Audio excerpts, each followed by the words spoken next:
All right. We are live and we are Once so again. it's called a live marathon all day today. And we are so grateful because Andrea, she's going to be at the conference. She's going to have a booth, but she's also going to be doing one of our food demonstrations. And Because she is a real live legit chef.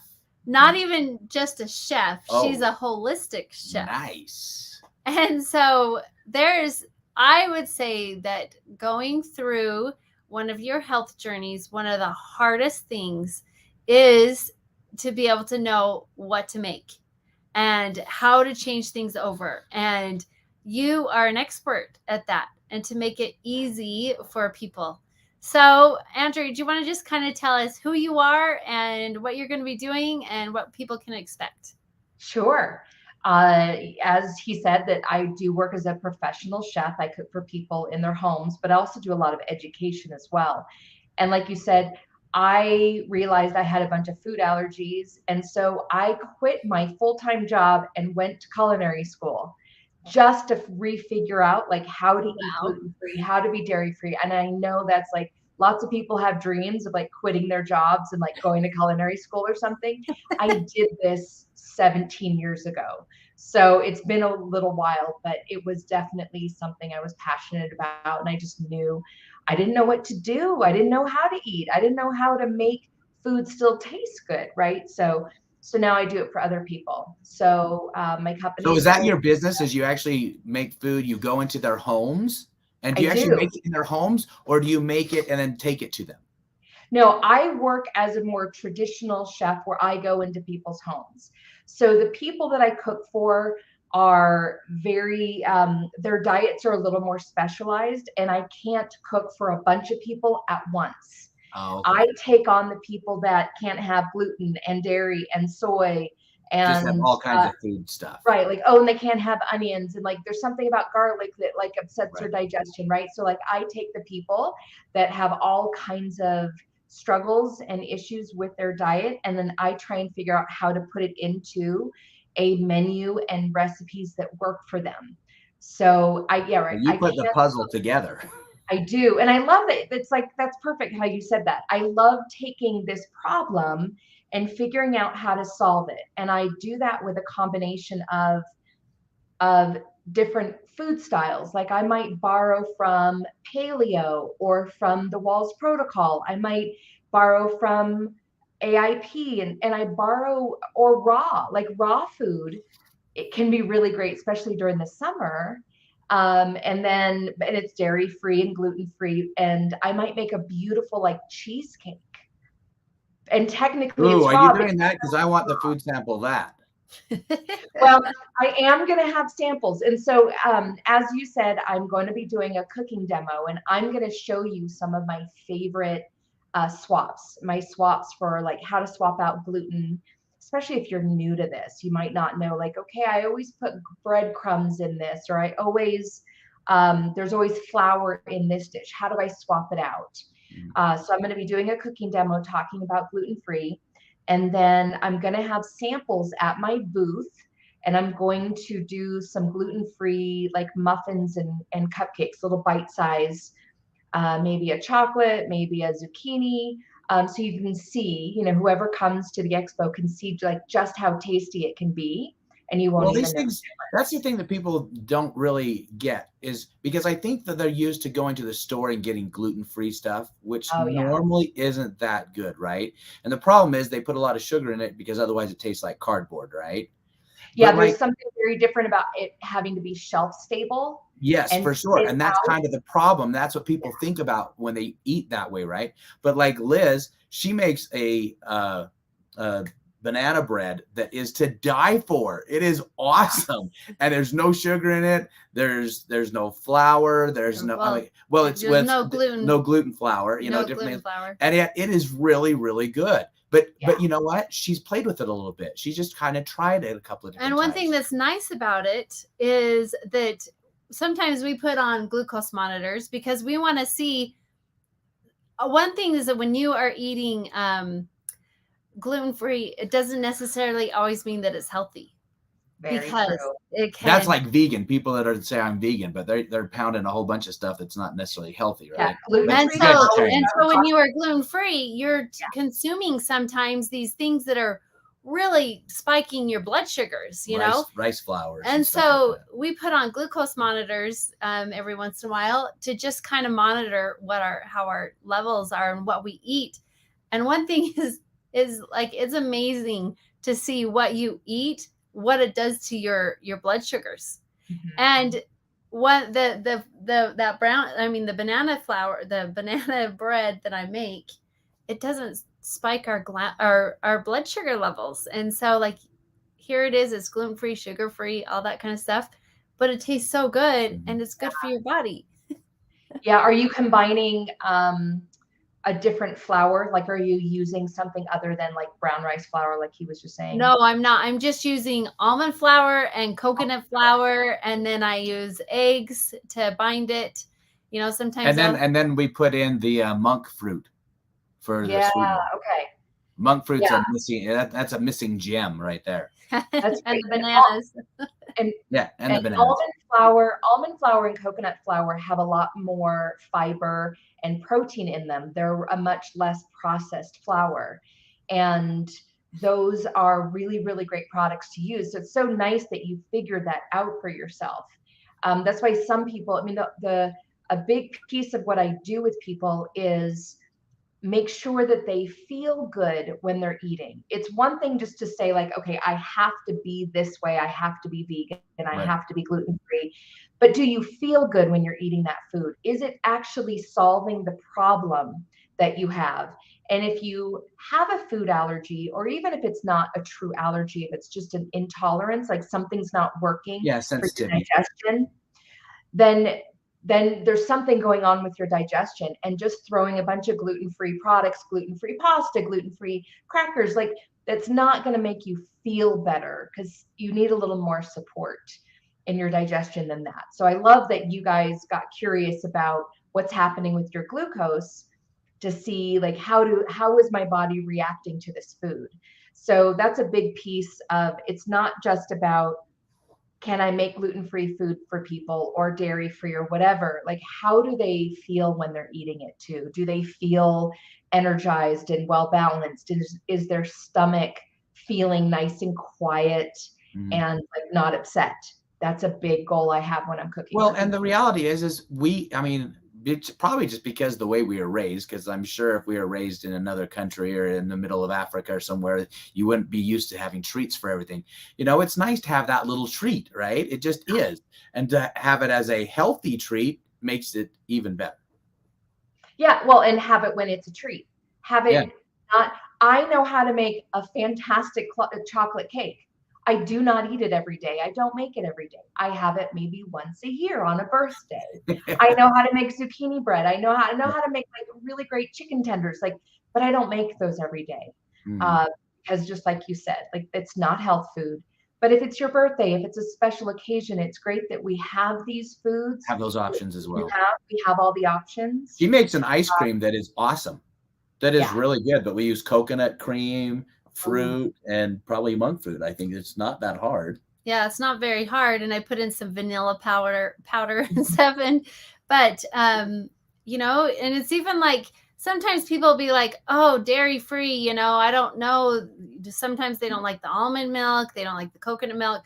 But one thing that it's like keep on trying new things. And one thing that I have found is that you know I try to stay a lot from dairy, and I found this actually, it's a coconut cream that's pure coconut. It doesn't have any xanthan gum in it or anything like that.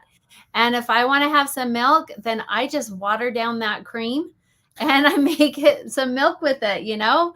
But I use that in I use that in a lot of things, that coconut cream, and it actually tastes In really good. soups, and we have used in a lot of soups. Yeah. So Yeah. When you're helping your clients, how do people find out about you? Like, how would people know that you're even an option? Yeah. Well, I have a great website, theholistichef.com. Mhm. I'm also on, Instagram and Facebook and all that. But definitely people Word of searching. mouth. Yeah, word of mouth. There's people searching here in the Salt Lake area. Just, Mm. you know, if they're searching for personal chef, prepared meals, things like that. We have a lot of great options here in the Salt Lake area for Vessel Kitchen, Fit Kitchen. Like there's all these places you can go get prepared meals. But I take that more special care of people that there's more ingredients that they're trying to stay away from, or if they're not sure yet what they're not supposed to be eating, like what's not working, I take people through an elimination diet, which can be quite a process of like slowly reintroducing things to figure out like what works for them. So when people, so how I'm still trying to catch this. I mean, you can only do so many meals a night, right? So are you only doing like for a couple of people kind of thing? Is that kind of how it works, or do you just go like once a week to a client's house kind of thing? Yes, that's what I do. Once, like every Monday, I have a family that I go to, and I cook for them on Monday. And you know, and Tuesday would be someone else, and Wednesday would be someone else. Yeah, for me, I can do one family at a time. There are other chefs that might work from a central kitchen, and they can maybe do 5 to 10 at a time. So just every chef works a little differently. It just kind of depends on how specific their clients' needs are. But you personally don't like prepare a meal and then take it to someone's home. You actually prepare the meal in their home. Right. Am I understanding that right? Yes. Yeah, that's cool. And then do you do it just for that meal, or do you do it for like the week? Oh, I do it for the whole week. So for example, like the family I cook for on Mondays, I'm making them meals for 4 days. Oh, okay. But for that night, I come a little bit later in the day and I put that night's dinner on the table, which is a really nice service because, you know, whatever they're doing, the kids are, you know, running around, someone's got gymnastics, someone's got, you know, practice of something else.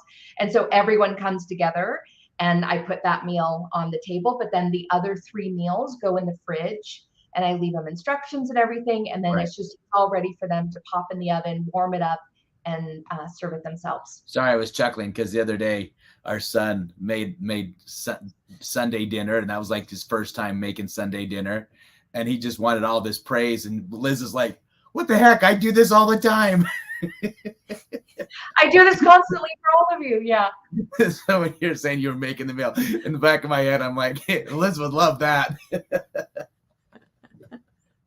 Yeah, it's nice, and it takes the stress off of them. And also we have really big goals with the kids of they're a very, very busy family. And this is the characteristics of most of the people that I've cooked for the last 10 years. It's a busy family. 1 or 2 people have a food allergy or something going on in the house, and everyone wants to eat better. They don't want to order out every night, or they've been in the rut of ordering out every night and they put on some weight, they don't feel good, you know, like, and then the kids get used to restaurant food. And so we have the challenge of bringing them back to what does real broccoli taste like? Yeah. What does, you know, a real green bean? What is like something not covered in cheese and sauce and everything, and bring their palates back. And also we're doing like half vegetarian and half meat. And so everyone gets lots of choices. So it's a really fun, this is a fun experiment we're doing for a whole family and getting the kids back to eating real food again. Well, you know, even this morning, you know, it's hard. Like you have to really keep on stuff a lot. And even this morning, I told my son, I'm like, what do you want for breakfast today? Do you want some eggs? Do you want, you know, all this stuff? And he's like, can I have some sugar? I'm like, what? What are you talking about? But because of course they want to have all that stuff, you know? It's like, no, we never have that. I mean, especially not for breakfast. I mean, holy cow. But it's like, you know, you have to be conscious of and be on top of making these foods that your family likes. And that's what I love about you, is that you can show us how to be able to do that, how to incorporate this good food, but yet it's really healthy. And that is such a tool And it's something also that you just have to practice that too. You Yeah, can't you do. just be Because I mean, there's the crazy thing is usually it's the first time hers, it's awesome. And then the second time she does something different, but she didn't write the recipe down. So she doesn't know what she did different. And we're like, what the heck? What did you do different? Well, Yeah. and also, you know, I'll tell this story really quick because I know we don't have much time, but I decided, you know, I want to try something new, and so I got cricket flour. Oh, yeah, that was nasty. You're out of the thing, and you need Oh, to get over more. Yeah, it's because I was heaving. So, but it's like cricket flour has really high protein content, you know, and so we wanted to see if we could try it, and it was not the best. she made crepes with it, and I think everyone either threw it away or heaved or something. But we have chickens that will really love it. Yeah, now that's a flour I have not purchased and tried. Well, if you get it in the future, maybe put a little bit in with other stuff. Don't put it in because it ain't worth it. I'm just telling you. But to be mixed with a little bit so you can't taste it is probably okay because it gives you a little bit of protein content and stuff. Yeah. Yeah, that was. So you're going to be doing a food demo. Do you want to just quickly tell us what you are thinking about doing there for your food demo? Yeah, I'll be doing a cooking demo on Saturday afternoon, and I'm going to be showing just some of my favorite easy gluten-free swaps. You know, like if it's something to have in your kitchen, things I have all the time, and then I'm probably going to demo a couple like specific things. I know I won't have a lot of time, so I just want to kind of like give everyone as much information as possible, but like the easiest swaps that you can have in your kitchen all the time, just to make like your old standard recipes gluten-free. And I'm also going to be talking dairy-free because like that's how I eat. And usually people have more than one food allergy going on. But yeah, gluten-free swaps. Awesome. Well, this is going to be a presentation you are not going to want to miss because this is where it all starts back to is what we eat affects our body. And thank you for being able to come and share with us. And you have a code for all of your followers. Do you want to share what that is? Sure. If you go to the website, behealthyutah.com, which is right here on the screen, and if you choose the 2-day live in-person ticket and then put in my code CHEF30, it will take some of the cost off of that for your 2-day ticket. So CHEF30, and come, and you're going to want to come both days anyway. There's so many great speakers and so many vendors. I can't wait to go around and meet all the other vendors too. So we hope you'll join us. And the interactive classes and all that kind of stuff. And obviously the food demos, right? Yeah. Yeah, so that Chef 30 gets you in for $30. Yeah. So that's a really good deal. So, well, thank you so much. We appreciate you being at the conference, wanting to be involved in the conference and coming on with us and just sharing with people, hey, it is possible. You just have to take some time and learn how to do the things and incorporate so you can, if you have food allergies or sensitivities, you can change your diet and make it work instead of just suffering through it. So thank you so much for all you do. We appreciate you coming on, and we will see you next week. All right. Bye. See you later.